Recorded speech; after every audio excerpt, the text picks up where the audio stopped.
দেখ যে হোমোফোনস মানে কি যে তার এই যে প্রোনাউন্সিয়েশন মানে কি তার উচ্চারণটা কি থাকবে সেম মানে কি একই থাকবে কি থাকবে একই। তারপর হচ্ছে মিনিং মানে কি তার অর্থটা একই কি হবে ডিফারেন্ট, তার মিনিংটা কি হবে ডিফারেন্ট থাকবে মানে কি আলাদা থাকবে।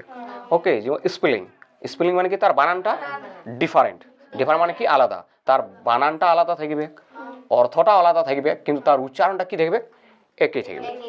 বুঝতে পারা গেছে? যেমন কি লেখা আছে আই, তাহলে এই যে আই, এই আই মানে কি আমিন, আই মানে আমিন। আর এটা ই ওয়াই, এটাও কি আই, এই আই মানে কি চোখ। তাহলে এটা কি বানানটা কি আছে আলাদা, তার উচ্চারণটা কিন্তু কি আছে এক, উচ্চারণটা কি আছে একই। তাহলে তার উচ্চারণ হবে একই কিন্তু তার বানান এবং তার অর্থ তার মানে কি আলাদা আলাদা।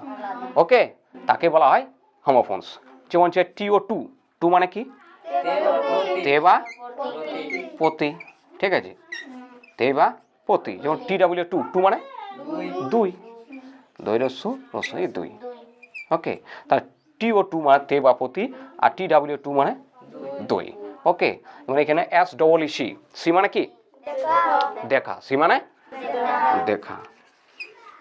তারপর হচ্ছে SEA মানে কি সমুদ্র, সি মানে সমুদ্র।